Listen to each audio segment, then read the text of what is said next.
കാലങ്ങളായി മലയാള സിനിമയിൽ നിറഞ്ഞു നിൽക്കുന്ന സംഗീത സംവിധായകനാണ് ഔസേപ്പച്ചൻ.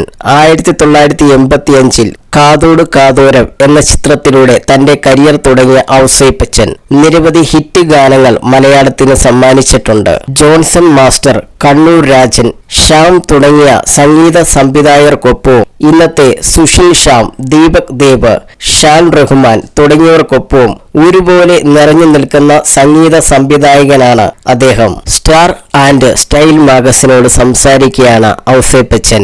മുകുന്ദേട്ട സുമിത്ര വിളിക്കുന്നു എന്ന സിനിമയിലെ ഓർമ്മകൾ ഓടിക്കളിക്കുവാനെത്തുന്നു എന്ന പാട്ട് ഒരുപാട് ട്യൂണുകൾ ഉണ്ടാക്കി കഴിഞ്ഞാണ് ആ പാട്ട് ചെയ്യാനിരിക്കുന്നത്. പുതിയൊരു ട്യൂണും എന്റെ മനസ്സിൽ വരുന്നില്ല.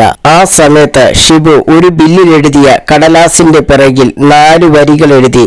അങ്ങനെയായിരുന്നു ഓർമ്മകൾ ഓടിക്കളിക്കുവാനെത്തുന്നു മുറ്റത്തെ ചക്കര മാവിൻ ചുവട്ടിൽ, മുറ്റത്തെ ചക്കര മാവിൻ ചുവട്ടിൽ. ആ വരികൾ ഞാൻ ചുമ്മാ മൂളി നോക്കി. അതുതന്നെയായിരുന്നു അതിന്റെ ട്യൂൺ. വേറൊന്നും നോക്കിയിട്ടില്ല.